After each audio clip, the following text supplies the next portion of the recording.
Salut tout le monde et bienvenue dans cet horoscope pour la semaine du 9 au 15 mai.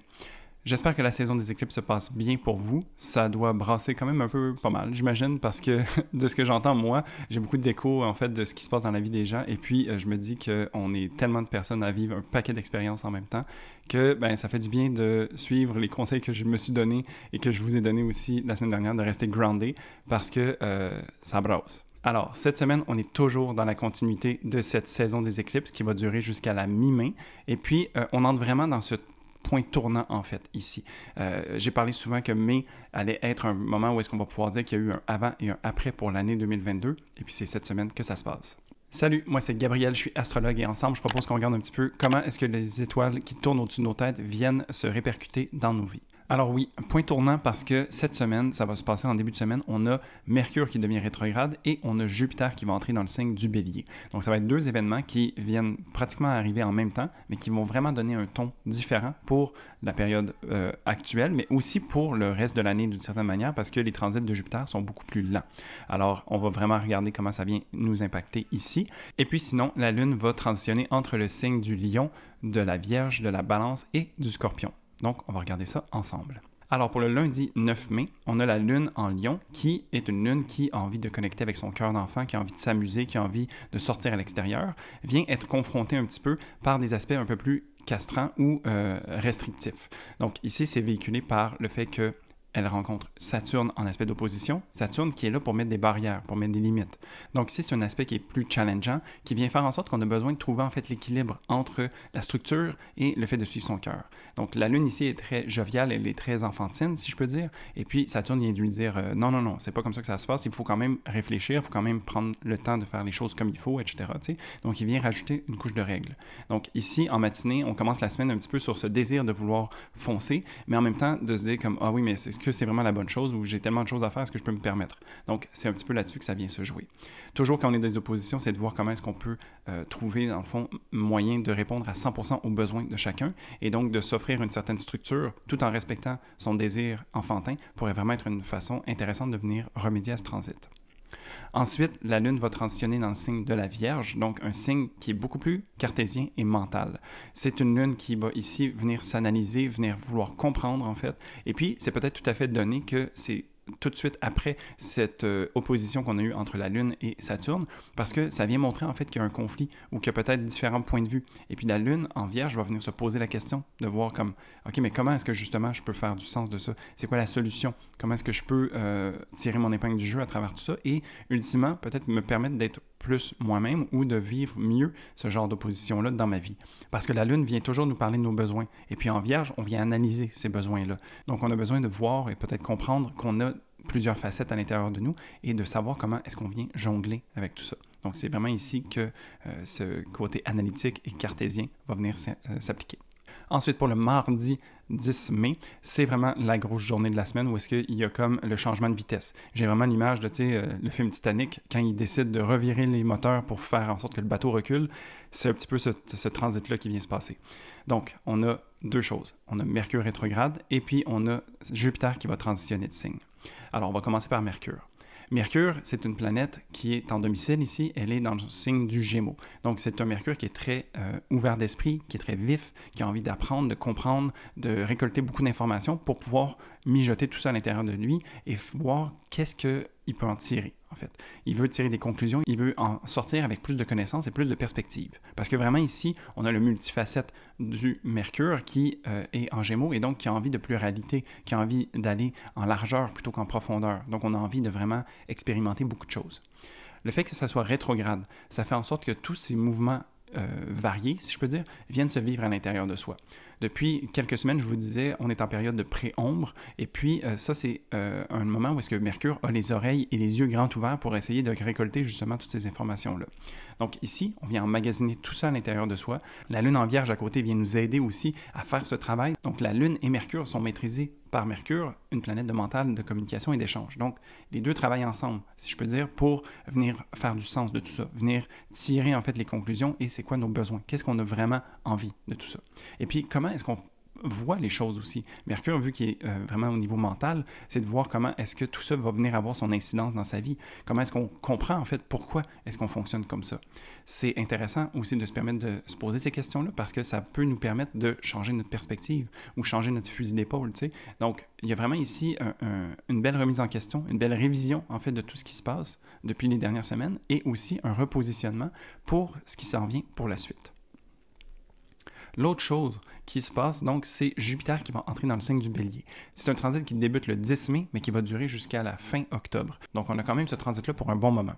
Ici, donc, Jupiter, c'est une planète qui nous parle de vérité, de quête de savoir, qui a envie d'aventure, qui a envie d'ouverture d'esprit.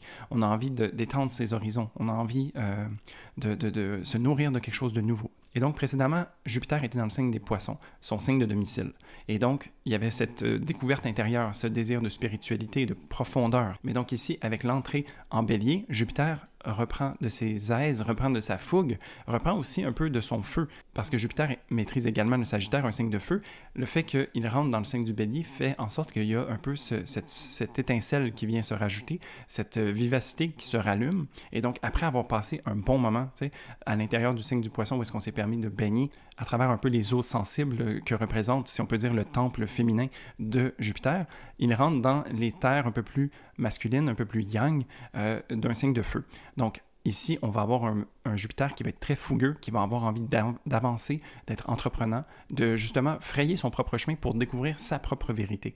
Donc, on a ici beaucoup d'aplomb, on a envie d'avancer, on a envie de découvrir. Donc, il y a vraiment cette saveur, en fait, au début de la semaine où est-ce qu'on dirait qu'on ouvre plein de boîtes de Pandore et puis il y a beaucoup de choses à découvrir et puis on est excité par ça. C'est sûr que Jupiter dans le signe du Bélier va peut-être être très fonceur parce que, donc, on parle d'étincelle, mais ici aussi, Jupiter est une planète qui vient expansionner. Donc, c'est peut-être une grosse étincelle qui va s'allumer.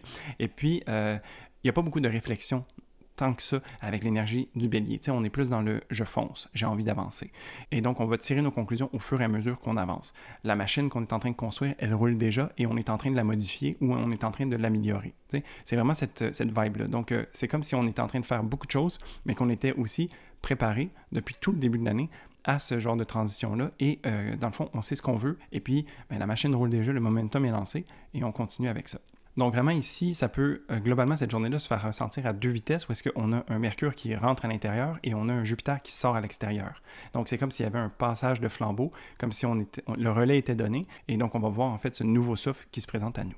Ensuite, pour le mercredi 11 mai, on a cette lune qui continue d'avancer à travers le signe de la Vierge, mais c'est pas sans défi. D'une certaine manière, la Vierge est un signe qui est opposé au Poisson, et on se rappelle qu'il y a quand même beaucoup de choses qui se passent en Poisson. Donc, la lune ici vient avoir un peu de difficulté à agir ou à faire du sens de tout ce qu'elle est en train de faire. T'sais. Et puis, c'est vraiment ce qu'elle a envie de faire. Avec le support de Mercure, il y a beaucoup ce côté très mental et très intérieur qui vient être ravivé, mais c'est comme si c'était un peu difficile d'atteindre, parce que les moyens que la Lune a à sa disposition sont très matériels et concrets. Et puis, tout ce qui se passe en Poisson, en face, vient amener une certaine intangibilité ou une certaine grandeur d'âme ou d'esprit et qui fait en sorte que c'est très difficile de tirer des conclusions concrètes et de voir comment est-ce que tout ça peut se répercuter dans notre monde matériel. T'sais. Donc, c'est un petit peu là les défis. Je disais que les défis allaient être d'ordre de savoir quoi faire ou de savoir comment penser, parce que les oppositions sont faites avec Mars, qui est une planète d'action et d'assertivité, et Neptune, qui est une planète qui amène un peu de brouillard et de flou. Donc, je pense qu'ici, oui, on a beaucoup d'énergie, on a un certain aplomb, on a une envie justement de plonger à l'intérieur de soi puis de faire du sens, de comprendre en fait tout ce qui se passe ici, mais c'est comme si peut-être qu'il faut prendre le temps qu'il faut. Je rappelle qu'on est dans la saison du Taureau, qui est une saison qui nous amène à la lenteur habituellement, mais avec la dynamique du Nord et de Uranus qui sont également dans le signe du Taureau, on voit que le rythme est peut-être un peu plus effréné que ce qu'on serait imaginé. Donc ici, cette lune en Vierge est également dans un signe de terre, et donc un signe qui est habitué à un peu plus de lenteur, un peu plus de lourdeur, tu sais. Mais il y a beaucoup de dynamisme. Alors, peut-être que cette lune a besoin justement de s'offrir un peu de flexibilité et d'utiliser en fait ses attraits innés qui viennent avec le fait que c'est un signe mutable pour qu'on puisse se permettre d'avoir cette flexibilité-là et de savoir que notre capacité de compréhension peut être variable, si je peux dire. Au-delà de ça, la Lune est quand même supportée, parce que, oui, d'une certaine façon, on a toutes ces énergies qui sont présentes et qui nous amènent un peu de flou, où est-ce qu'on ne sait pas trop comment s'y prendre, mais si on prend le temps de ralentir et qu'on connecte avec l'énergie du Soleil, donc à travers un trigone ici, ça vient nous donner quand même une certaine portée, un certain second souffle, qui fait en sorte que c'est comme si on venait se mettre au diapason. Peut-être que cette journée, justement, est une journée où est-ce qu'on se rend compte que, ah oui, j'ai tellement d'envie, j'ai tellement le goût de plonger, let's go, on y va. Mais en même temps, peut-être qu'il faut prendre son temps et puis il faut s'accorder en fait à cette saison du Taureau, comme je disais. Donc, le trigone avec le Soleil vient faire en sorte que le Soleil nous amène en fait cette énergie qui est ce qu'elle est pour nous. Parce qu'on est dans la saison des éclipses, on est dans la saison du Taureau qui est très dynamisée. Donc, pour chacun d'entre nous, cette vitesse est variable ou différente. Donc, on a besoin de s'acclimater et puis ça va vraiment se faire ressentir à l'intérieur de soi, tout ça. Donc, soyez disponible, alerte, en contemplation, de voir qu'est-ce qui se présente à vous et de vous ajuster selon ça. Ensuite, pour le jeudi 12 mai, on a la Lune qui va transitionner dans le signe de la Balance. Donc ici, ça va faire du bien. Ça va amener une certaine légèreté. On a eu cet accord ou cet ajustement précédemment avec le Soleil et la Lune qui se sont mis au diapason. Ici, la Lune en Balance vient justement utiliser cette harmonie-là. On est sur la bonne note et puis on sait comment s'y prendre. Et puis, la Lune en Balance, elle est dans un signe d'air. Donc, c'est là, cette légèreté qui va venir se faire ressentir. On va avoir aussi l'envie peut-être de vouloir échanger avec les gens qui sont autour de nous pour se permettre de voir en fait comment est-ce que oui, on peut être au diapason de soi-même et comment est-ce qu'on peut être aussi au diapason avec les autres. Parce que la Lune en Balance, elle aime beaucoup en fait avoir cette harmonie, cet équilibre qui se fait répercuter aussi au travers de nos relations. Et donc, ça peut être vraiment intéressant de venir travailler là-dessus aussi. Ça peut également nous amener beaucoup de perspectives, étant donné qu'on a tout ce mouvement intérieur, ce recalibrage, cette reconsidération, cette révision en fait de tout ce qui se passe depuis les dernières semaines. Ici, d'avoir l'opinion des autres peut être vraiment bénéfique et nous amener différentes perspectives. Donc, ici, ça va vraiment venir travailler de pair avec Mercure qui est en Gémeaux. Et puis donc, justement, il y a un trigone avec ce Mercure. Donc, on a les besoins qui sont répondus par l'échange et la communication avec les autres. Ça se peut que ça ne soit pas à tout casser, nécessairement, parce que Mercure est en rétrograde, donc elle est à l'intérieur. Donc, le travail peut vraiment venir se jouer à l'intérieur de nous. Parce que la Lune fait aussi écho à ce qui se passe à l'intérieur de nous. Donc, peut-être qu'on est plus dans l'écoute en ce moment. On est plus dans la contemplation. On est plus dans la réflexion, en fait, de voir comment est-ce qu'on agit ou comment est-ce qu'on est à travers nos relations. C'est ce genre de questions-là qui peuvent peut-être se faire poser et puis qui viennent faire leur sens à l'intérieur de soi pour que quand le mouvement se remette vers l'avant, on puisse justement l'appliquer d'une certaine manière avec les relations qui sont autour de nous. Donc, ici, je pense que d'avoir cette Lune qui vient harmoniser, qui vient tempérer le jeu, qui vient aussi donner le pouls, en fait, de la situation à ce Mercure, parce qu'on peut s'imaginer que Mercure a peut-être un peu plus les yeux fermés et les oreilles bouchées aussi parce qu'il travaille plus à l'intérieur, donc il a moins envie d'avoir les stimuli extérieurs. Et donc, la Lune, ici, qui reste très douce, vient lui apporter les messages nécessaires pour qu'il puisse considérer, en fait, la situation actuelle et continuer ses réflexions intérieures. Ensuite, pour le vendredi 13 mai, il n'y a pas beaucoup d'aspects qui se passent cette journée-là. Donc, on est vraiment dans cette période un peu latente, un petit peu, des fois, je disais, dans les périodes d'éclipse, des fois, on peut sentir que le temps s'accélère ou se ralentit. Ici, peut-être que ça ralentit un petit peu. Et donc, la Lune va venir faire un aspect positif avec Saturne, ce qui fait en sorte que, on se rappelle, au début de la semaine, il y a eu un certain conflit entre la Lune en Lion et Saturne en Verseau. Donc, ici, la Lune en Balance, qui est dans un signe d'air, tout comme Saturne qui est dans un signe d'air, vient harmoniser, encore une fois, tout ça et vient faire en sorte qu'il y a un certain équilibre qui se prépare. Donc, toutes les réflexions qu'on a eues depuis le début de la semaine viennent faire du sens et viennent être partagées avec Saturne qui continue d'être affairé à construire en fait un petit peu l'échiquier global qui se présente autour de nous. Il y a un travail vraiment intérieur et personnel aussi qui se fait avec ce Saturne en Verseau, tout dépendamment de où est-ce que ça se situe dans votre carte. Et puis, ça vient justement mettre des nouvelles balises parce qu'on cherche à révolutionner, on cherche le progrès, mais on cherche aussi la cohésion avec le monde qui nous entoure. Et donc, cette Lune en Balance qui a attrait l'autre vient rajouter justement cette perspective-là à Saturne et donc fait en sorte que, oui, il y a eu des frustrations au début, mais on voit en fait que tout ça, peut-être qu'ils ne parlaient pas le même langage et donc c'est pour ça qu'il y avait une certaine opposition. Là, la Lune vient faire justement, regarde, si on voit les choses comme ça, regarde, ça fait du sens, puis voici ce que moi j'en ai retiré et comment ça peut fonctionner. Donc ici, il y a quand même un bel échange qui se passe. Ensuite, pour le samedi 14 mai, c'est vraiment le début, on commence à sentir l'éclipse qui s'en vient. Donc, la Lune va transitionner dans le signe du Scorpion, où est-ce que la Lune est en chute. Donc, c'est un signe qui est un peu plus difficile pour la Lune, parce que, justement, on sort de cette Lune en balance qui est très douce, qui a envie de cohésion sociale, qui a envie d'harmoniser les choses. Ici, on a cette Lune en Scorpion qui se permet d'aller profondément à l'intérieur de soi et de toucher aux émotions. Donc, on n'est pas dans le bien paraître, on est dans cette profondeur d'âme et on a envie de connecter avec les vraies parts de soi-même, les parts d'ombre et en fait l'entièreté de qui on est. C'est une lune qui nous amène à l'authenticité, à l'honnêteté et puis à toucher en fait cette vérité qui nous habite et puis de la reconnaître, de se laisser porter, de se laisser vivre les émotions qui viennent avec. Donc, c'est vraiment une lune qui va en profondeur, mais qui est aussi très guerrière. Donc, oui, elle est capable de prendre les émotions à bras-le-corps, mais c'est parce qu'elle se donne les moyens et elle accepte en fait les challenges qui viennent avec ça. C'est une lunaison qui va peut-être vous sembler intense parce que, d'ordre général, les lunes en Scorpion sont un petit peu plus intenses, mais si on est préparé à ça, dans le fond, de garder cette idée de rester groundé au travers de toute la saison des éclipses et d'autant plus dans une lunaison en Scorpion, c'est de vraiment connecter avec son centre, de savoir qu'est-ce qui est juste pour soi et puis de se préparer en fait à peut-être avoir un certain lâcher-prise. C'est pas nécessairement des choses qui sont faciles, mais c'est des choses que si on se permet de les observer et qu'on se permet de les accueillir, de les intégrer, on va pouvoir se permettre de s'en libérer et ça va nous faire du bien. Donc, il y a un petit peu ce mouvement de tough love qui peut se faire ressentir, mais c'est toujours pour notre mieux. Et donc, pour finir, le dimanche 15 mai, c'est vraiment, encore une fois, un peu la préparation. Je crois que ça peut se faire ressentir tout ce week-end comme une espèce de montée, comme dans les montagnes russes, là, où est-ce qu'on monte, c'est long, puis là, on ne sait pas quand est-ce que ça va commencer à chuter.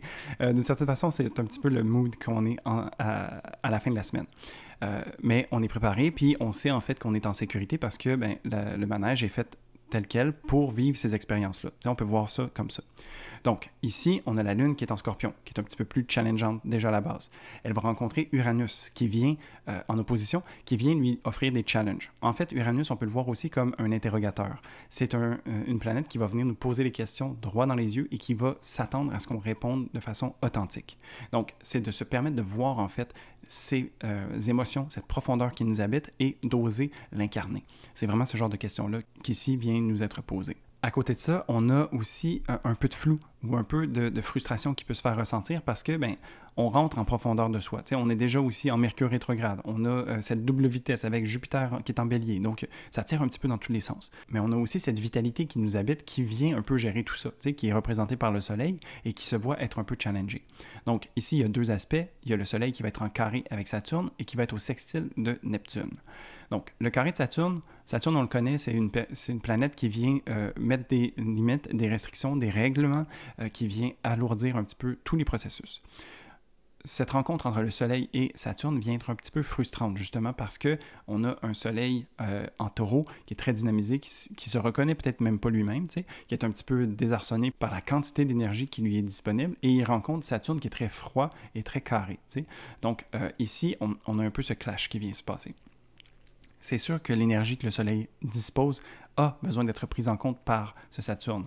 Saturne a peut-être un peu cette idée très figée, en fait, de ce qu'il veut accomplir, mais il ne faut pas qu'il oublie, en fait, que tout le système solaire continue de tourner et que les rencontres qui arrivent sont là pour quelque chose. Alors, on a ici cette idée de structure qui vient un petit peu déstabiliser et qui vient faire en sorte que peut-être qu'est-ce qu'on est en train de construire peut être chambranlant.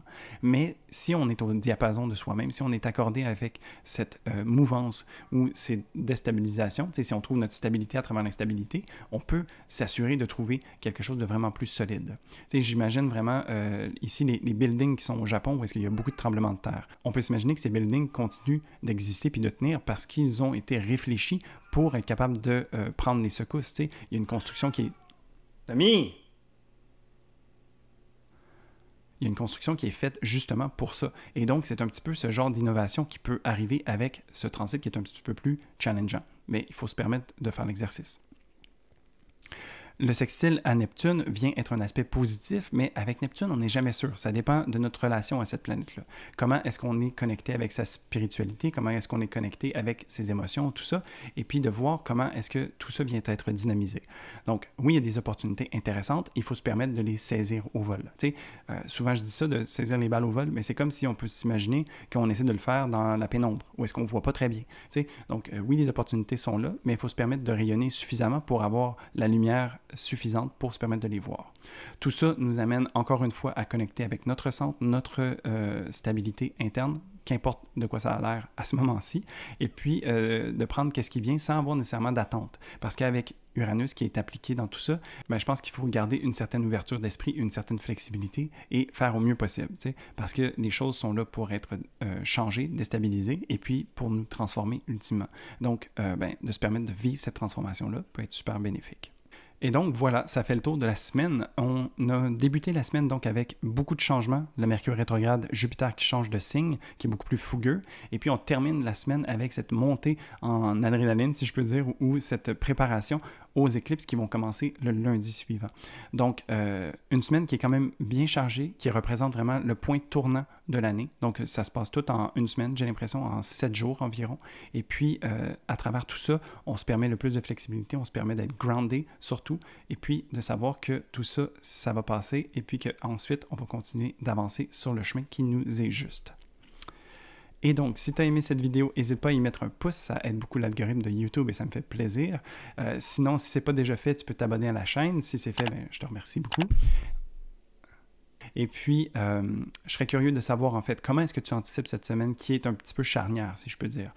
Est-ce que tu as hâte que ces changements-là arrivent? Est-ce que tu les anticipes? Est-ce que la saison des éclipses a son effet sur toi? Je serais vraiment curieux de pouvoir discuter avec toi sur ces sujets-là.